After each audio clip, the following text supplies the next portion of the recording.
Hello, it's Karen, the Weekend Craftaholic. Thanks for joining me. So today I wanted to talk you through my happy planner. So this is something that I mentioned in a couple of videos regarding my plans for 2020. And as you can see, I've actually done quite a few weeks now. So I've been keeping this updated every week since January.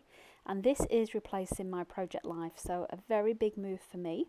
I decided to take the leap into a happy planner rather than a project life layout because I found doing a week by week spread was just really too much pressure, too time consuming, and then I switched to doing project life on a monthly basis, which then I felt I didn't really capture enough of day-to-day life.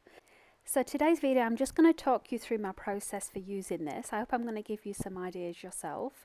I decided to wait until I got a few months under my belt just to make sure that it was really a good fit for me.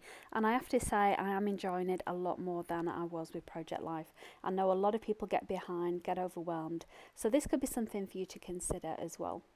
So you can see here I've got the classic size, which is like an A4 or letter size. It's quite a big one, and you can see here I've got the vertical grid. They do different size grids, but this one I felt would suit me best because I do tend to have a lot of portrait size photos, and these little squares or rectangles I should say are all 2 by 3 inch, and that's one of the reasons I bought a sprocket printer a few months ago, because they actually print out in this size, and I know a lot of the printers themselves print out in this size as well. In saying that, I haven't actually used my sprocket yet, so what I've been doing, talking you through my process, is I'll take photos as we all do throughout the week. I've also got another little book where I keep journaling notes on of day to day, so I know what everyday life is going on. And then I actually arrange my prints using PicStitch app on my iPhone, and I'll create a collage of say 4 photographs into a 6 by 4 aspect.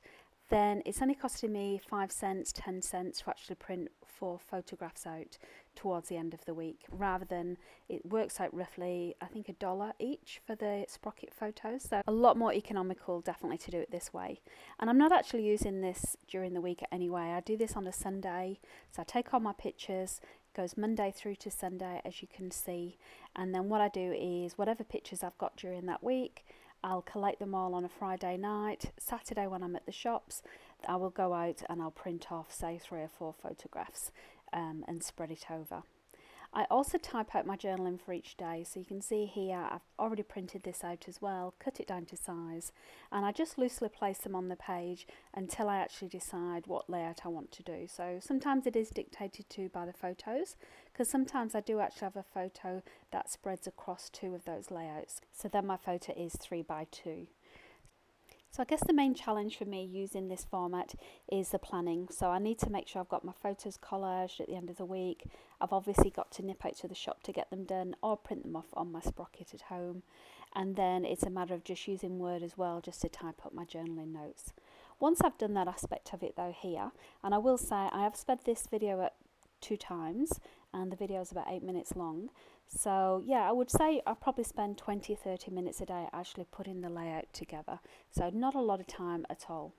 Now you see here I've got my sticker books, and I'm trying to collect as many of these as I can because I have found them to be absolutely invaluable. I don't want this album to be so fat, so I'm using stickers in here which are nice and obviously flat. I'm also not needing to use all my journaling cards and all of those good stuff that you do with Project Life. So not only is it saving on money and space and resources, I've got all these options in these little sticker books to go from. So in my week spread, I do tend to try and stick to the same sticker book in each spread, just to keep with a colour scheme or style of stickers if you like. But sometimes I do flip across them as well. So you can see I've just got a couple of blue stickers from that, and just because there's a lot of blue in my photos for this particular week. And then what I'll do is I'll flip through the other albums and see if there's anything else in that colour family that I want to use. And obviously I want to use something that's relevant, so I'll only use sentiments or phrases, that kind of thing, if it's relevant to the week that we're in.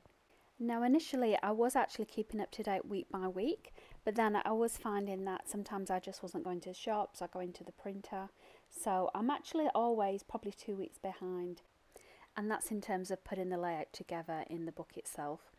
Every week I do absolutely use all the photos from a previous week and create a collage in my iPhoto or my photos on my iPhone. And then that way, as I'm flicking through when I'm actually at Officeworks, I usually go to Officeworks or Harvey Norman here in Australia, then I know which ones I need to print because they're the ones in the collage format. Once they've been printed, then that's fine. What I'll do then is just delete the collage images, and then I know where I'm up to. So I've got myself into quite a good routine, I think, which is getting the photos collated into collages, getting my little book and typing up my notes, and then the fun bit is obviously putting this together, as you can see. I think what I need to be a little bit more clever of is actually taking photos throughout the week. So again, I think this is something that we may all be a little bit guilty of, and I need to be a bit more conscious of. But sometimes, some of the weeks, there's not a lot of things to photograph, or we tend to think there's not a lot of things to photograph. This particular week that we're looking at, I had school reports from school, I had a visit to the hospital. I'd added an old photo of me and my mum because it was actually Mother's Day on this particular Sunday.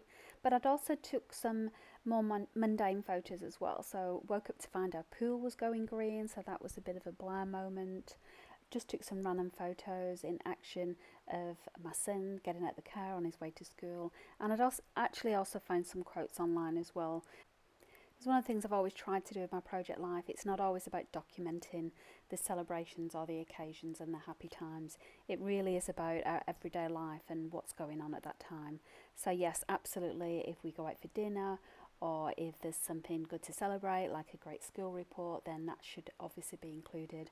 But especially, the times we're in at the moment with the coronavirus, I really want to document what our family's going through at that time and how we're feeling and what we're doing. So don't think of your memory keeping as always the happy times. Sometimes it's good to reflect and look back and realise we came through some really tough times as well. So I hope you like my little overview. Like I say, this is the first year I've not done Project Life for many, many years, so it was a bit of a leap of faith for me, but I would have to say it's been a hit. I'm really glad I made the switch. I like the compactness of the album. The Project Life albums just take so much space.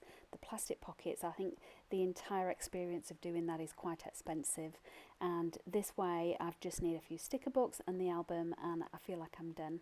Yet I still have the opportunity to embellish it and make it look pretty as well, and really enjoy celebrating our life as a family.